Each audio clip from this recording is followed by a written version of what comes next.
은혜로운 찬양 감사합니다. 오늘도 하나님께 예배드리러 나오신 성도님들을 주님의 이름으로 사랑하고 축복합니다. 우리 지난주에 담임 목사님 말씀 기억하시면서 좌우 앞뒤에 계신 성도님들과 저를 따라서 인사해 주시면 되겠습니다. 가장 좋은 것은 하나님의 것입니다. 생명의 주인은 하나님이십니다.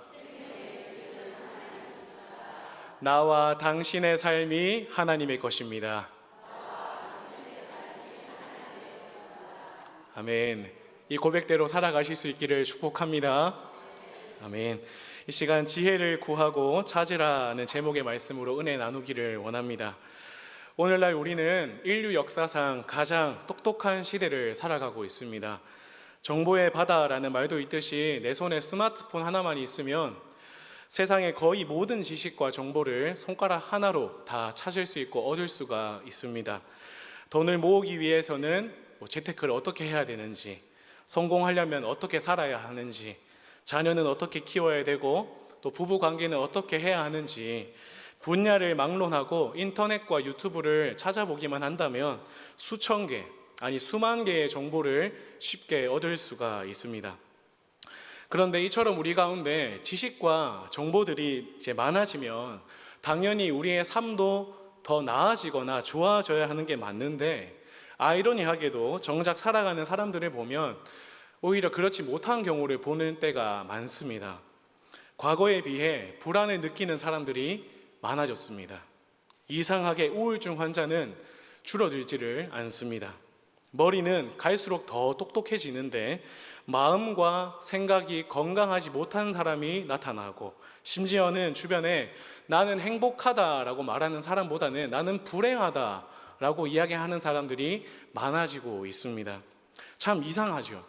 분명 더 나은 삶을 살기 위한 지식이 있고 정보가 넘쳐나는데 왜 막상 더 바르고 더 나은 삶을 영위하는 사람들은 적으냐 하는 것입니다.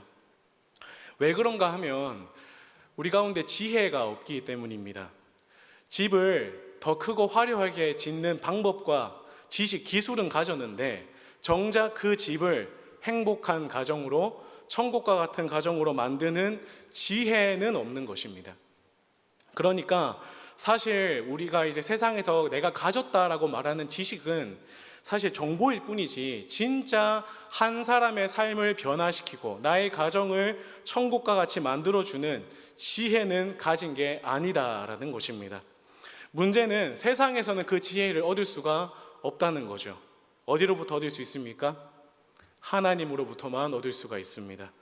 세상의 일반적인 지식은 내가 검색만 해보면 어디서든지 얻을 수가 있어요. 그런데 정말 한 사람을 변화시키고 영혼을 살리는 참된 지혜는 오직 하나님으로부터만 얻을 수 있다라는 것입니다. 사랑하는 여러분, 우리가 왜 끊임없이 이 잠언과도 같은 하나님의 말씀 앞에 우리를 세워야 합니까? 하나님께서 그분으로부터만 오는 지혜를 성경 이 말씀에 다 기록해 두셨기 때문입니다. 우리가 가지고 있는, 여러분들이 가지고 있는 그 성경에 저와 여러분들을 살리는 생명이 있고요, 하나님의 모든 지혜가 담겨져 있습니다. 그러므로 저는 저와 여러분들이 이 오늘과 같은 예배는 물론이고 주일 예배 때 목사님을 통해서 선포되는 말씀을 꼭 들으셔서 나와 내 가정을 살리는, 내게 진짜로 필요한 하나님의 지혜를 얻으실 수 있기를 먼저 주님의 이름으로 축복합니다. 오늘 본문 말씀은 우리가 신앙의 여정을 걸어가는 동안 할 수 있는 한 왜 더 지혜를 구해야 하고 또 찾아야 하는지에 대한 이유를 알려주는 말씀이라 생각이 됩니다. 우리 오늘 본문 말씀 1절부터 4절까지 말씀을 다시 한번 천천히 읽어보도록 하겠습니다. 시작. 내 아들아, 내가 만일 나의 말을 받으며 나의 계명을 내게 간직하며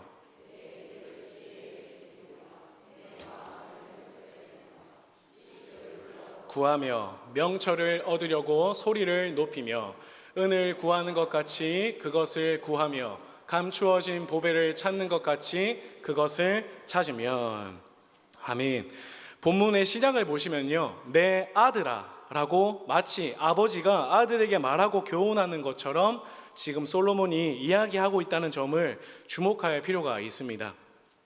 지금 솔로몬이 자기 아들에게 지혜를 추구하라라고 이야기하면서 사용하고 있는 이 말의 동사들을 보시게 되면요, 하나의 공통점을 발견할 수가 있습니다. 무엇인가 하면 모든 동사가 다 강조형입니다. 본문을 보세요. 내가 나의 말을 받으려고 하고, 계명을 간직해야 하고, 귀를 기울여야 하고, 마음을 두어야 하고, 소리를 높여야 하고, 심지어는 은과 보배를 구하는 것 같이 지혜를 구해야 한다라고 이야기를 하고 있습니다. 우리가 여기에서 하나 캐치를 해내야 될 게 있다면요, 솔로몬이 생각하는 지혜는 그 어떤 것보다 가치가 있다라는 것입니다. 지혜를 얻기 위해서라면 이 모든 강조형 동사의 마음으로 지혜를 찾고 구해야만 한다. 그만큼 지혜가 가치가 있다라는 것입니다. 특별히 솔로몬이 본문에서 말하고 있는 지혜는요, 일상에서의 지혜가 아니라 하나님께로부터만 오는 지혜를 말합니다. 그래서 우리는 이 지혜를요, 하나님을 우리가 대하는 태도와 연결 지을 필요가 있습니다. 성경 안에서 자주 소개되는 하나님의 모습은, 하나님은 늘 은혜가 많으신 분, 하나님은 은혜 베푸시기를 기뻐하시는 분이다라고 소개를 하고 있습니다. 그래서 우리가 하는 기도를 보게 되면요, 대부분 은혜가 풍성하신 하나님, 은혜를 베푸시기를 기뻐하시는 하나님이라고 기도하는 경우가 많습니다. 그런데 한번 생각을 해보십시오. 우리가 이처럼 하나님은 은혜가 풍성하시고 하나님은 은혜를 베푸시길 기뻐하시는 분이다라고 고백도 하고 기도도 하지만, 사실 돌아보면 정작 자신의 삶에서 나는 은혜로 충만하다라고 자신 있게 말하는 사람은 많지가 않습니다. 한번 생각해 보십시오. 하나님이 어떤 특정한 사람에게만 은혜 베푸시기를 기뻐하시는 게 아니지 않습니까? 모든 사람에게 주시고도 남을 만큼 풍성한 은혜를 하나님이 주시려고 해요. 그리고 그렇게 주시기를 기뻐하세요. 그런데 정작 그 은혜를 경험하고 삶에서 누리는 사람들은 적다는 것입니다. 잠언 1장 20절을 보시면요, 지혜가 길거리에서 부르며 광장에서 소리를 친다라고 이야기를 합니다. 하나님은 그분의 백성들이 가는 길마다 하나님의 지혜를 다 예비해 두셨어요. 그래서 지혜가 길거리와 광장에서 소리를 친다라고 표현을 하는 것입니다. 그런데 문제는 이처럼 모든 사람에게 하나님의 지혜가 다 열려 있는데 그 지혜의 소리를 듣는 사람이 적다는 것입니다. 집 안에서도 아니에요. 바깥에서, 거리와 광장에서 소리를 치는데 지혜가, 그 모든 사람이 듣도록 지혜가 외치고 있는데 정작 그 소리를 듣는 사람은 소수의 사람이다라는 것입니다. 왜 그런 걸까요? 하나님이 감추시는 것도 아닌데, 어떤 특정한 사람만 정해서 주시는 것도 아닌데 왜 지혜의 소리를 듣는 사람은 소수의 사람일까요? 사실 답은 아주 간단합니다. 지혜를 내가 원하지 않기 때문이에요. 오직 원하는 사람에게만 주어지는 게 하나님의 은혜입니다. 오직 원하는 사람에게만 주어지는 게 하나님의 지혜인 것입니다. 그래서 예수님께서 뭐라고 하셨습니까? 구하라 그리하면 너희에게 주실 것이요, 찾으라 그리하면 찾아낼 것이요, 문을 두드리라 그리하면 너희에게 열릴 것이니. 주목할 건 구하고 찾고 두드리라는 말에 토시 하나 안 틀리고 그리하면이라는 접속사가 붙습니다. 조건이 붙어요. 너가 구해야 준다고, 너가 찾아야 준다고, 너가 문을 두드려야 문이 열린다라는 것입니다. 사랑하는 여러분, 제가 한번 여쭤보겠습니다. 여러분은 은혜가 충만하십니까? 옆 사람 한번 보시겠어요? 어떻게 좀 얼굴에 은혜가 충만한 얼굴입니까? 제가 다른 질문으로 한번 해보겠습니다. 그러면 여러분은 언제 가장 최근에 은혜를 정말 간절하게 구해본 경험이 있으십니까? 정말 하나님께 내가 목이 터져라 불러보고, 정말 힘을 다해 아무 눈치도 보지 않고 하나님만 바라보고 찬양해보고 그런 적이 있으시냐는 것입니다. 참 이상합니다. 사실은 돌아보면요, 정직하게 그렇게 해본 적도 잘 없으면서 우리는 자꾸만 왜 내게는 은혜를 안 주시냐, 왜 하나님 내게는 은혜가 안 오는 겁니까? 라고 질문을 한다는 것입니다. 하나님은 분명 찾으라고 하셨고 구하라고 하셨고 문을 두드리라고 하셨는데 구하지도 않았고 찾지도 않았고 두드리지도 않으면서 왜 나는 은혜가 없냐고, 나는 지혜가 없냐라고 탄식을 하느냐라는 것입니다. 솔로몬이 지금 하는 이야기가 바로 이것입니다. 하나님은 늘 은혜를 예비하고 계시는데, 그런데 너가 구하지도 않고 찾지도 않고 두드리지도 않으면서 그러면 은혜는 너에게 올 수가 없다라는 것입니다. 여러분, 굉장히 많은 분들이요, 이 하나님의 은혜라고 하는 것을 착각하는 경우가 많습니다. 무슨 말이냐면, 간혹 우리는 은혜를 어떻게 생각하는가? 은혜를 보상의 개념으로 생각합니다. 무슨 말인가? 내가 뭘 하나님께 열심히 구하고요, 찾아서 받는 건 은혜가 아니라고 생각하는 경우가 있다는 겁니다. 그건 보상이라고. 내가 아무것도 안 해도 받는 걸 은혜라고 생각하는 경우가 있다는 것입니다. 내가 무언가를 하나님께 열심히 구하고 찾아서 그래서 받았다. 그런 건 내 노력에 따른 당연한 보상 아닌가? 내가 열심히 안 구해도 받는 게 은혜 아닌가? 라고 생각을 한다라는 것입니다. 근데 여러분, 이건 은혜를 완전히 착각하는 겁니다. 우리가 하나님을 향해 열심히 구하고 찾고 받는 은혜도요, 여전히 은혜입니다. 예를 하나 들어볼게요. 제가 실제로 경험했던 건데, 제가 중학생 때 같은 반에 한 친구가 학기 중간에 전학을 왔습니다. 이 친구의 집이 굉장히 잘 살았어요. 그런데 한 번은 이 친구랑 좀 친해졌는데, 이제 속된 말로 이 친구가 공부를 진짜 더럽게 못하는 친구였습니다. 또 더럽게 안 해요. 어느 날은 그런데 그 친구의 아버지가 이 친구에게 조건을 걸었대요. 이번 기말고사 때 너 평균 기말고사 60점만 넘어도 아버지가 너한테 현금 100만 원 현찰로 준다. 제가 속으로, 아니 나는 60점도 못 넘기나? 나는 그냥 넘는다, 이렇게 생각을 했어요. 아무튼 이 친구가 그 말을 듣고 이를 악물고 공부를 한 겁니다. 드디어 기말고사를 봤습니다. 몇 점이 나왔을까요? 59.8점이 나왔습니다. 이 친구도 참 다른 의미로 대단해요. 근데 결과적으로는요, 이 친구가 현금 100만 원을 받았습니다. 아버지에게. 아버지 입장에서는 진짜 노력한 게 보이니까. 그래서 나중에 어느 날에 이제 그 현금 100만 원 가진 거를요, 받은 거를 쫙 펼쳐놓고 사진을 찍어서 저한테 자랑을 해주더라고요. 자, 그런데 여러분, 여기에서 한번 생각을 해보세요. 이 친구가 아버지로부터 100만 원을 받았을 때 은혜로 받습니까? 보상으로 받습니까? 아마 대부분은 보상으로 생각하실 거예요. 왜냐하면 아빠가 내건 조건을 내가 충족해서 받은 거니까 그건 보상이라고 생각한다는 겁니다. 근데 아니요, 절대 보상이 아닙니다. 은혜입니다. 은혜. 왜인지 아십니까? 그 아버지가 내건 조건은요, 다른 어떤 아들에게도 제시하지 않는, 그 친구에게만 제시하는 조건이기 때문입니다. 그 아버지는 아들의 친구인 저한테 그 조건을 제시하지 않아요. 심지어 그때 저는 60점이 아니라 70점을 넘겼습니다. 그런데 제가 가서, 아저씨 저도 60점 넘겼는데 100만 원 좀 주시면 안 됩니까? 주겠어요? 안 준다니까요. 안 주죠. 왜냐? 아들 친구인 저에게는 그 조건이 해당이 안 돼요. 내 아들이 잘 되기를 원하는 거니까 내 아들에게만 제시하는 조건이기 때문에 은혜라는 것입니다. 마찬가지입니다, 여러분. 하나님께서 왜 그렇게 우리에게 은혜를 구하고 찾으라고 두드리라고 말씀하시는가? 우리가 하나님의 자녀이기 때문입니다. 자녀인 우리에게 은혜를 주시고 싶으셔서 하나님이 말씀으로 그 조건을 제시하고 계시는 것입니다. 구하라고, 찾으라고, 두드리라고, 그러면 내가 주겠다고. 그리고 그와 동시에 그러면서 우리가 착각하면 안 되는 건, 그렇다고 해서 내가 구하고 찾고 두드렸으니까 당연히 받는 건 아니라는 것입니다. 개념이 달라요. 당연히 받는 게 아니라 하나님이 주시기로 했기 때문에, 약속하셨기 때문에 내가 여전히 은혜로 받는다라는 것입니다. 여러분, 절대로 하나님께 은혜를 그냥 주세요 하시면 안 됩니다. 솔로몬이 말하잖아요. 지혜가 거리에서 아무리 소리를 쳐도 정작 너가 원하지 않으면 못 듣는다고. 은혜가 너가 원하지 않으면 하나님이 아무리 주시고 싶으셔도 주시지 않는다고. 특별히 우리가 좀 전에도 읽었지만 본문 4절을 한번 보시겠습니까? 솔로몬이 이 지혜를 구하되 어떻게 구하라고 말씀합니까?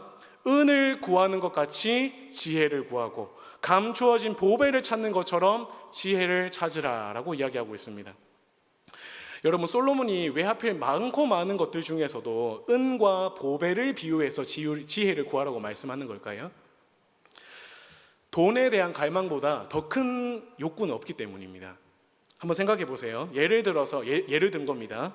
앞으로 여러분들에게 예배 시작 10분 전에 들어오는 사람은 5만 원, 아니 10만 원씩 준다고 생각해 보세요. 어떻게 되겠습니까? 아마 지각하시는 분들 싹 다 없어지실 겁니다. 심지어 10분 되기 전부터는요, 본당으로 막 뛰시는 분들도 계실 겁니다. 저도 뛸 것 같아요.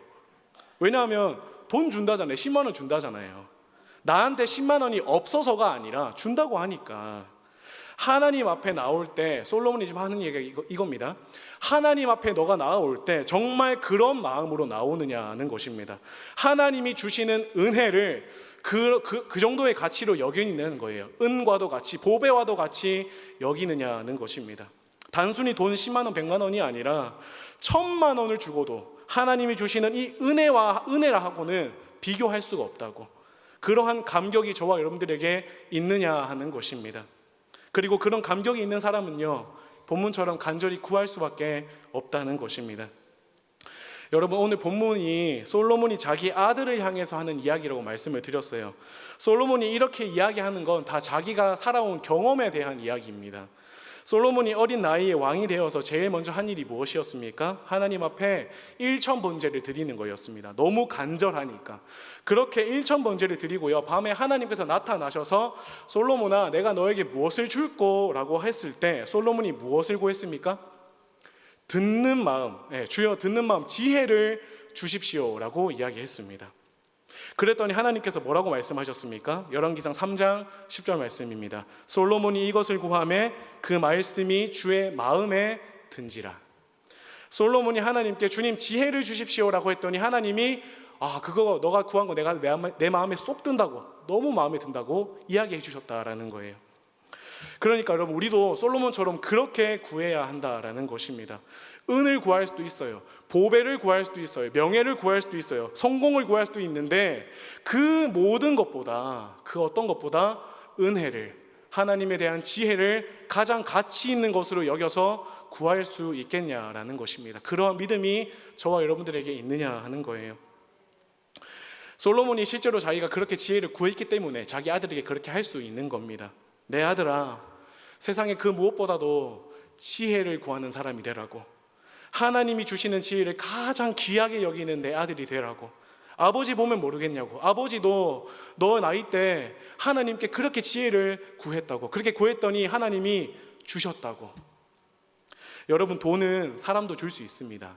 명예도요, 사람이 줄 수 있어요. 그런데 지혜는 하나님만 주실 수 있습니다. 지혜는 하나님만 주십니다. 은혜는 하나님만 주십니다. 그러니까 하나님만 주시는 거니까 절대 가볍게 여기지 말고 그 무엇보다도 가장 귀하게 여기라는 것입니다. 사랑하는 여러분, 우리 가운데 나는 지혜가 필요 없습니다 라고 말하는 사람은 아무도 없을 겁니다. 모든 사람에게는 반드시 하나님의 지혜가 필요합니다. 그리고 하나님은 그 구하는 자에게는 언제나 지혜 주시기를, 후히 주시기를 기뻐하시는 분이십니다. 그런데 생각해보면 우리 가운데 지혜로운 사람이 그렇게 많지가 않습니다. 지혜롭기보다는 미련한 사람, 어리석은 사람, 고집스러운 사람이 훨씬 더 많습니다. 지혜가 필요하다고 생각은 하는데 지혜를 원하지 않기 때문입니다. 원하지 않는다는 건요, 다시 말하면 필요 없다는 말과 똑같습니다. 그런데 한편으로는 우리 가운데 정말 지혜로운 분들도 계시죠. 정말 지혜로 충만한 분들도 계세요. 이러한 분들이요, 특징이 있습니다. 어떤 특징이냐? 이분들은 늘 자기가 부족하다, 지혜가 없다, 나는 늘 지혜가 필요한 사람이다 라고 생각하는 사람입니다. 겸손한 거죠. 나는 여전히 부족한 사람이라고, 나는 여전히 하나님의 지혜가 필요한 사람이라고. 다시 말하면 나는 여전히 더 배워야 하는 사람이고, 나는 여전히 더 말씀 안에 자라가야 하는 사람이다 라는 것입니다. 그리스도의 장성한 분량에 이르기까지 계속해서 하나님의 지혜로 자라가야 하는 사람이다 라고 고백을 하는 사람들이라는 것입니다. 이러한 고백이 있는 사람들이 성경이 말하는 간절히 구하고 두드리고 찾는 지혜로운 사람인 것입니다. 여러분, 그런 점에서 저는 여러분들에게 간절히 권면드리고 싶습니다. 가을학기 양육반 하나라도 신청하셔서 들으셨으면 좋겠습니다. 제가 아멘 안 하실 줄 알았어요. 여러분, 제가 말씀드렸잖아요. 은혜는요, 그냥 오는 게 아니에요. 지혜는 그냥 오지 않습니다. 정말 하나님께 간절히 구하고 찾는 사람이 받는 게 지혜이고 은혜라면, 그러면 주저할 이유가 있습니까? 은혜를 은과 보배보다 더 귀하게 여기라고 말씀하잖아요.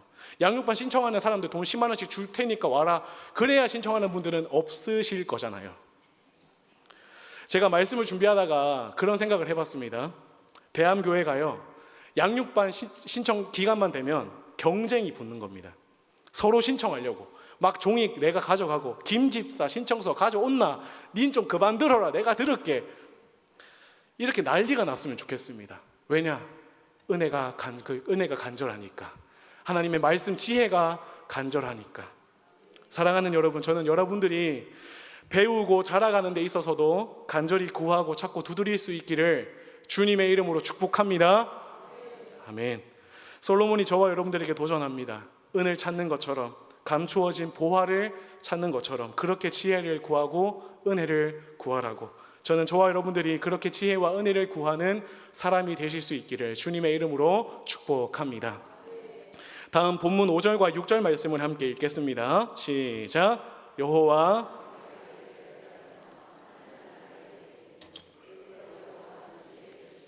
지식과 명철을 그 입에서 내심이며. 아멘. 사실 오늘 본문에서요, 잠언 2장 1절부터 5절까지 말씀을 히브리 원문으로 보시게 되면 조건과 결과의 구조로 이루어진 본래 하나의 긴 문장으로 이루어져 있습니다. 그래서 우리가 가진 한글 성경에는 번역이 되어 있지는 않지만 이 히브리 원문 잠언 2장 5절에 보시면 맨 앞에 접속사가 하나 붙어 있는데 그리하면이라는 게 붙어 있습니다. 그러니까 이를 바탕으로 본문을 다시 읽으면, 은을 구하는 것 같이 그것을 구하며 감추어진 보배를 찾는 것 같이 그것을 찾으면, 그리하면 여호와 경외하기를 깨달으며 하나님을 알게 되리니가 되는 것입니다. 자, 한번 생각해 보세요.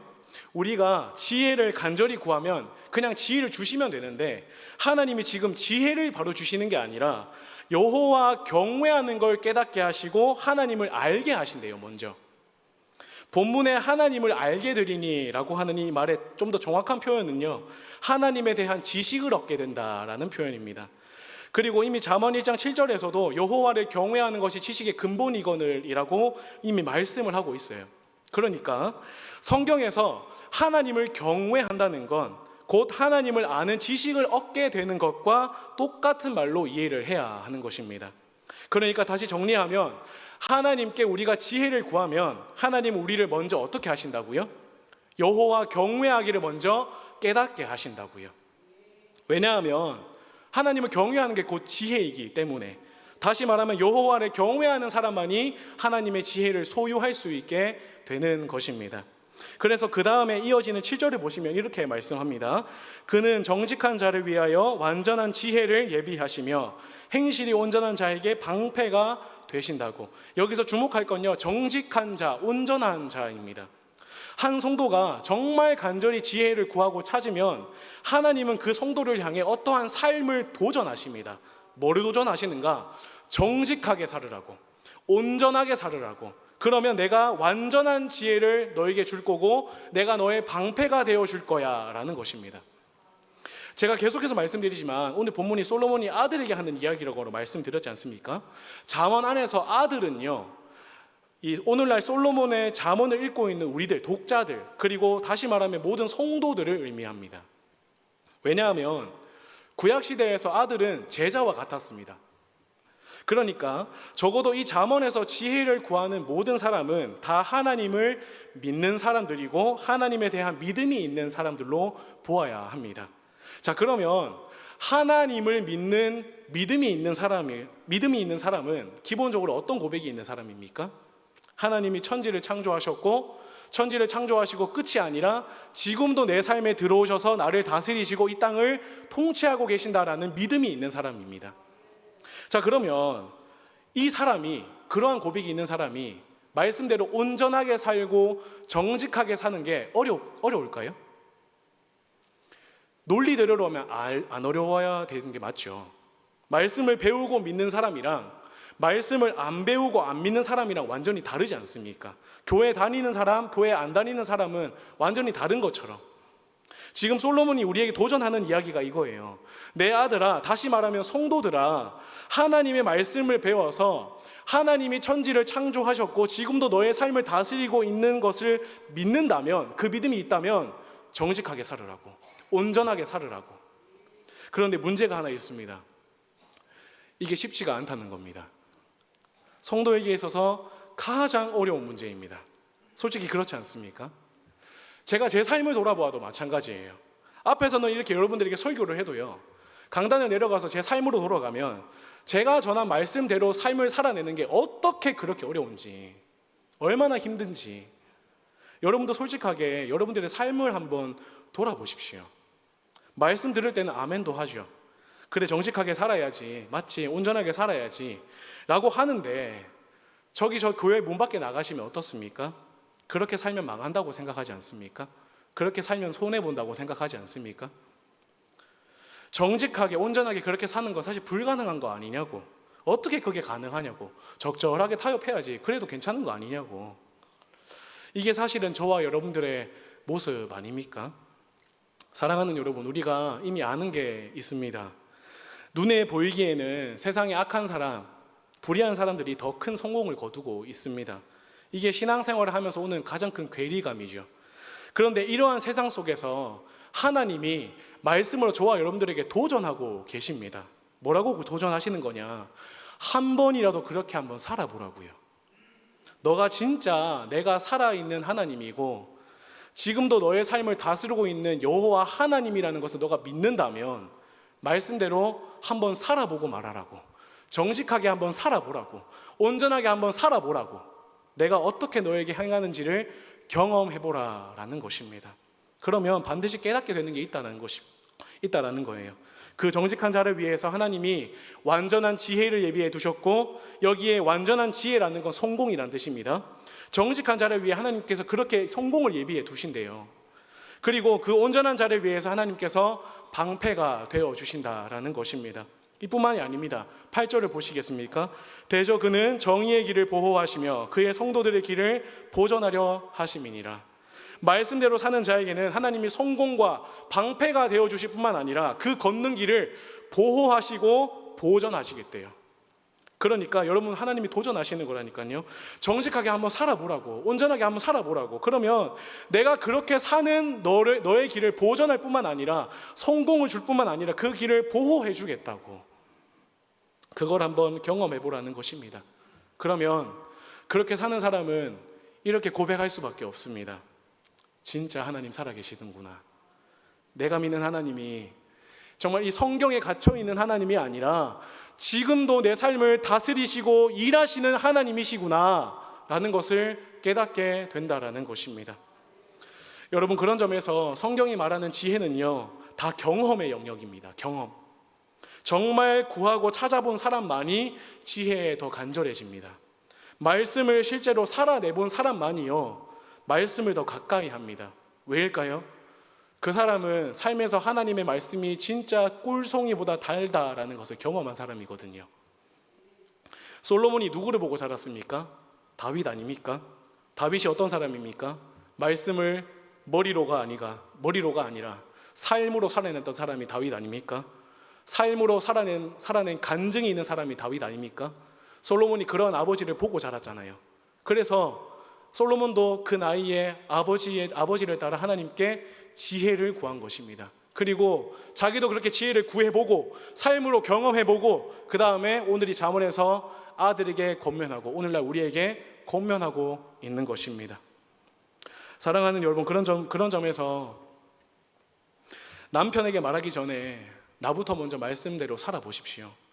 아내에게 말하기 전에 나부터 먼저 말씀을 한번 살아보십시오. 내 자녀에게 믿음을 이야기하기 전에 부모인 나부터 진짜 말씀대로 살아내보셔서 정말 말씀대로 살아 역사하시는 하나님을 경험해 보시기를 바랍니다. 사랑하는 성도 여러분, 지혜로운 사람이 된다는 게 어떤 겁니까? 뭐 하루에 성경을 100번, 1000번씩 읽는 겁니까? 그것도 맞을 거예요. 가능할 거예요. 그런데 진짜 지혜의 사람이 된다는 건 내가 보고 듣고 읽고 있는 이 말씀을 내 삶으로 실제로 살아내보는 겁니다. 진짜 어렵지만, 쉽지는 않지만 그래도 한번 믿고 살아보는 거예요. 하나님 믿고 살아보는 거예요. 정말로 내가 말씀대로 정직하게 살아보고 온전하게 살아도 성공할 수 있는지, 하나님께서 진짜 나를 보호해 주시는지, 나를 내 길을 앞서 행해 주시는지를 한 번이라도 살아보고 말을 하라라는 것입니다. 그러면 깨닫게 된대요. 된대요. 뭐를요? 진짜 이게 되는구나. 진짜 하나님 살아계시는구나. 나도 변할 수가 있구나. 내 남편도 변할 수 있구나. 내 아내도 변하고 내 자녀도 변할 수가 있는 거였구나. 이때부터 말씀이 지식이 아니라 지혜가 되기 시작하는 것입니다. 여러분, 지혜는요 결코 멀리에 있는 게 아닙니다. 가까이에 있습니다. 우리의 가장 가까이에 있어요. 그럼 남은 건 저와 여러분들의 목만 남았습니다. 무엇입니까? 말씀을 내 삶에 옮겨놓는 일만 남았습니다. 아멘. 말씀을 삶으로 살아내는 일만 남았습니다. 아멘. 저는 저와 여러분들이 쉽지는 않겠지만 말씀을 삶으로 살아내셔서 정말 삶에서 살아계신 하나님을 경험하는 지혜의 사람이 되실 수 있기를 주님의 이름으로 축복합니다. 이제 마지막으로 본문 9절부터 12절까지 말씀을 읽어보겠습니다. 시작. 그런즉 내가 공의와 정의와 곧 지혜가 내 마음에 들어가며 지식이 내 영혼을 즐겁게 할 것이요 근신이 너를 지키며 명철이 너를 보호하여 길과 패역을 말하는 자에게서 건져내리라. 아멘. 지금까지의 문맥의 흐름을 살펴보면요, 한 사람이 지혜를 간절히 구하면 하나님이 바로 지혜를 주시는 게 아니라 여호와를 경외하는 것, 하나님을 더 알게 되는 것을 먼저 주신다고 했습니다. 어떻게 해요? 정직과 온전함으로 말씀을 실제 내 삶으로 살아내는 것을 통해서, 그걸 통해서 여호와 경외함을 깨닫고 하나님의 살아계심을 경험하게 만드신다라고 했습니다. 그리고 이게 경험이 되면 이 사람이 선택하는 모든 길은 세 가지 중에 하나가 됩니다. 공의, 정의, 정직이 됩니다. 왜 그런가 하면 여호와 경외함을 깨닫고 하나님의 살아계심을 경험한 사람이 어떻게 악한 길을 택할 수 있겠냐라는 것입니다. 그들은 반드시 공의롭고 정의롭고 정직한 삶을 선택할 수밖에 없어요. 그리고 그 선택을 통해서 살면서 어떤 한 가지 확신을 가지게 됩니다. 내가 선택한 이 길이 좋은 길이구나라는 확신이 생깁니다. 선한 길이구나. 본문에 보세요. 그런즉 내가 공의와 정의와 정직 곧 모든 선한 길을 깨달을 것이라고. 여기에서 선한 길은 다시 말하면 좋은 길이라는 뜻입니다. 그러니까 정리하면 한 사람이 하나님의 살아계심을 경험하게 되면 그 사람은 필히 공의와 정의와 정직의 길을 걸을 수밖에 없고, 그렇게 길을 걷다 보면 깨닫게 되는 것이 있는데, 아, 진짜 내가 선택한 이 길이 좋은 길이 맞구나, 하나님이 예비하신 길이 맞구나 라는 것을 확신하게 된다라는 것입니다. 하나님이 나를 좋은 길로 인도하신다고, 하나님이 가장 완전한 길로 나를 인도하시는구나 라는 확신이 생길 수밖에 없다라는 것입니다. 그래서 이어지는 10절에 보시면 그 시작을 곧이라고 시작을 하고 있는데요, 이건 히브리 원문을 보면 왜냐하면이라는 뜻입니다. 그럼 이를 바탕으로 본문을 다시 읽으면 어떻게 되는가? 공의와 정의와 정직, 이 모든 길에 대한 확신이 생길 수밖에 없다. 왜냐하면 지혜가 네 마음에 들어가고 지식이 내 영혼을 즐겁게 만들 거기 때문에가 됩니다. 여러분, 지혜로운 사람은요, 말씀에 따르면 하나님을 즐거워할 수밖에 없답니다. 제가 앞에서도 말씀드렸잖아요. 성경 안에서의 지혜는 다 경험하는 겁니다. 경험의 영역이에요.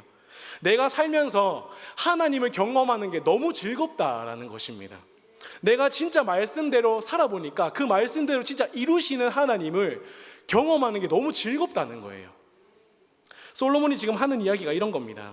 이 세상에 하나님의 살아계심을 내 삶으로 경험하는 것만큼 즐거운 일이 없다는 거예요. 세상의 사람들은 다 물질을 쫓아가고 권력을 쫓아가지 않습니까? 왜냐하면 그 사람들은 그 물질과 권력에서로부터만 즐거움을 누렸기 때문이에요. 하나님으로부터 오는 즐거움을 못 누린 사람들입니다. 그런데 하나님의 살아계심을 경험한 사람들은 세상의 즐거움, 권력과 물질이 분명 있지만 그걸로 안 간다는 거예요. 왜? 하나님의 즐거움을 경험했기 때문에 그걸로 갈 수가 없다라는 것입니다. 하나님의 일하심을 내 삶에서 보는 게 더 즐거우니까, 더 행복하니까. 여러분, 지혜가 하는 일이 바로 이것입니다. 진짜 놀랍게요. 지혜는 한 사람의 즐거움과 만족을 다 하나님으로 바꾸어 버립니다. 지혜가 그렇게 한 사람의 인생을 바꾸어 놓는다는 것입니다. 그래서 지혜는 어떻게 보면 하나님을 즐겁게 만듦으로 세상과 죄로부터 보호하고 지켜주는 방어벽이라고 이야기할 수도 있습니다. 본문 11절에서 잠언이 지금 그렇게 이야기하는 거예요. 근신이 너를 지키고 명철이 너를 보호한다고. 지혜가 그렇게 우리의 성벽이 되어준다라는 것입니다. 그리고 이어지는 13절과 14절을 한번 보시면요, 솔로몬은 지혜로운 사람들이 세상에서 만나게 되는 사람들에 대해서도 이야기하고 있습니다. 한번 읽어볼까요? 시작. 이 무리는 정직한 길을 떠나 어두운 길로 행하며 행악하기를 기뻐하며 악인의 패역을 즐거워하나니. 여기 나오는 무리라는 단어는요, 정직한 길을 가는 사람들의 반대편에 있는 악인들을 이야기합니다.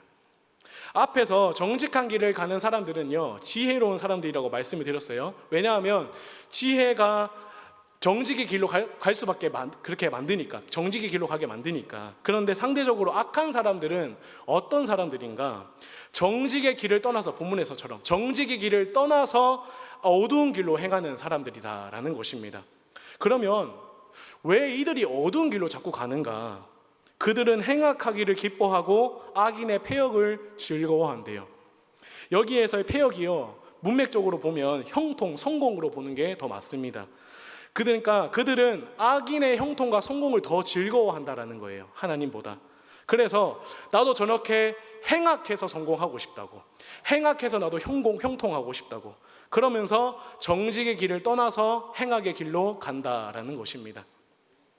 여러분, 그런 점에서 오늘 이 솔로몬의 이야기를 잘 들어보시면요, 한 사람이 정직의 길을 갈 것인지 어두운 길로 갈 것인지를 결정하는 건 그 사람이 무엇을 즐거워하느냐가 결정합니다. 하나님을 경험하는 걸 즐거워하는 사람은요, 조금은 더디고 힘들어도 그 사람은 정직의 길로 무조건 갑니다.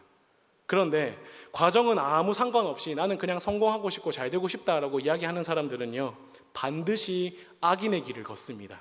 왜냐하면 그들에게 있어서 형통과 성공에는 고통이 있으면 안 되거든요. 고난이 있으면 안 되거든요. 그런데 여러분, 성경에서 예수님께서 뭐라고 말씀하셨습니까? 아무든지 나를 쫓아오려거든 자기를 부인하고 날마다 제 십자가를 지고 나를 따를 것이니라. 여러분, 신앙의 출발점은요, 지금까지 내가 가지고 있던 모든 것을 부정하는 겁니다. 나를 부인하고 십자가의 길을 걷는 것입니다. 예수 믿기 전에는 나도 그들처럼 그렇게 사는 게 옳은 길인 줄 알았고, 나도 그들처럼 불의한 방법으로 사업해야 맞는 줄 알았고, 나도 그들처럼 세상 방식대로 자녀를 키워야 맞는 줄 알았는데, 내가 복음을 만나고 예수 그리스도의 십자가를 경험하고 그 예수님 앞에 서고 보니까 예수님께서 나를 바라보시면서 뭐라고 말씀하시는가? 자기를 부인하라고 말씀하시는 거예요. 너가 지금까지 살아온 모든 방식을 부인하고 나를 따라오라고 말씀하고 계시는 것입니다. 여러분, 그런데 참 신기한 건요, 이 고통스러운 길을 걷는 우리들을 향해서, 정직의 길을 성도들을 향해서 하나님께서는 한 수를 더 뜨십니다. 뭐라고 말씀하십니까? 항상 기뻐하라, 범사에 감사하라. 말이 안 되지 않습니까, 여러분? 솔직히 자기를 부인하는 길이라면서요, 고통스러운 길이라면서요, 좁은 길, 십자가의 길이라면서요. 그런데 어떻게 그 길을 걸어가면서 어떻게 항상 기뻐하고 범사에 감사할 수 있겠냐라는 것입니다. 여러분, 여기엔 비밀이 있습니다.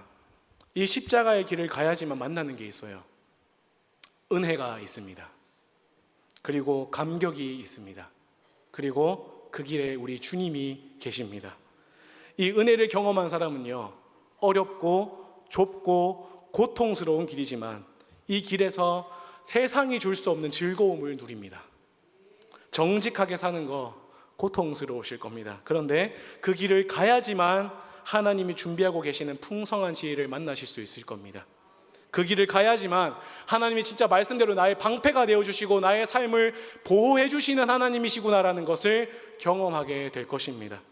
그리고 그걸 한 번이라도 경험해 보시잖아요, 저기 저 반대편에서 불의한 방법으로 잘 되고 있는 악인들을 바라봐도요, 부럽지가 않습니다. 절대 부럽지 않습니다. 사실 솔직히 말하면 인간적인 마음으로 종종 부러운 감정도 드는 게 맞을 겁니다. 그런데요, 부러운 감정 들 때마다 스스로에게 소리치세요. 절대 안 부럽다고. 나 안 부럽다고. 나 절대 안 부럽다고. 내가 성도로서 자존심이 있지. 절대 안 부럽다고. 왜냐하면 내 길에는 그들에게는 없는 하나님의 은혜가 있으니까. 내 안에 은혜가 충만하면 세상 사람들이 봐도요, 안 부럽습니다. 그런데 내 안에 은혜가 없잖아요. 결핍이 있잖아요. 은혜가 결핍이 되잖아요. 세상 사람들 볼 때마다 시험이 듭니다. 담임 목사님이 자주 하시는 말씀 있지 않습니까? 부러운 사람 말고 고마운 사람 되자고. 여러분, 세상 사람 보면서 부러워하지 마십시오. 오히려 세상 사람들이 여러분들 때문에 고마워하게 하십시오. 어떻게 해요? 내가 당신 덕분에 세상의 즐거움이 아니라 하나님을 즐거워하는 참된 즐거움을 알게 됐다고. 내가 예수 믿는 당신 덕분에 이 참 즐거움을 알게 됐다고. 그래서 고맙다고. 그래서 그 좁은 길, 정직의 길을 함께 걷고 싶다고. 여러분, 저는 저와 여러분들이 그렇게 정직의 길을 걸으시고요, 더 나아가 여러분들의 지혜 덕분에 누군가가 변화되어서 함께 손을 잡고 이 정직의 길, 좁은 길을 걷게 되는 역사가 나타나게 되시기를 주님의 이름으로 축복합니다. 이제 말씀 맺겠습니다. 오늘 잠언은 우리에게 총 3가지를 교훈했습니다. 첫 번째, 지혜는 간절히 구하고 찾는 자에게 주어집니다. 지혜는 분명히 가까이 있지만 모든 사람이 지혜를 만나는 게 아닙니다. 내가 간절히 원하고 구하고 찾아야지만 얻는 게 지혜입니다. 부디 은과 보배를 구하듯이 지혜를 가장 귀하게 여기시고 구하실 수 있기를 축복합니다. 두 번째, 지혜는 정직과 온전함으로 말씀을 내 삶으로 살아낼 때 주어집니다. 하나님께서 여러분들이 끊임없이 도전하세요. 살아보라고, 한번 말씀대로 순종해보라고. 그러면 깨닫는 것이 있다는 거예요. 하나님이 진짜 살아계시는구나. 하나님이 지금도 내 삶을 다스리시는구나. 그게 바로 여호와를 경외함인 줄로 믿습니다. 세 번째, 지혜는 하나님을 알아가고 경험하는 것을 즐거워하는 것입니다. 지혜가 일단 내 마음에 충만해지면 세상 사람들 봐도 부러워할 수가 없습니다. 부러워하지 마십시오. 오히려 그들이 여러분을 부러워하는 걸 넘어 고마워하게 만드십시오. 하나님을 경험하고 알아가는 게 나 이렇게 즐거운 일인 줄 몰랐다고, 내가 당신 덕분에 이걸 알게 됐다고, 고맙다고, 그러한 말씀을 들으실 수 있기를 간절히 축복합니다. 저는 저와 여러분들이 그러한 지혜의 사람이 되실 수 있기를 주님의 이름으로 축복합니다. 우리 함께 말씀 생각하시면서 찬양했으면 좋겠습니다. 여러분, 사실 하나님께서 이 땅에서 그분의 지혜를 살아내야만 하는 우리에게 이미 보여주신 완벽한 지혜가 있습니다. 바로 예수 그리스도이십니다. 질그릇 같은 우리 안에 은보다도 보배보다도 더 귀한 분으로 들어와 계신 분이 예수님 아닙니까? 말씀이시지 않고 참된 지혜가 되시는 예수님께서 질그릇 같은 저와 여러분들 안에 가장 귀한 은과 보배로 함께하고 계십니다. 이 시간 함께 참된 지혜가 되시는 예수님을 생각하시면서 이 고백 드렸으면 좋겠습니다.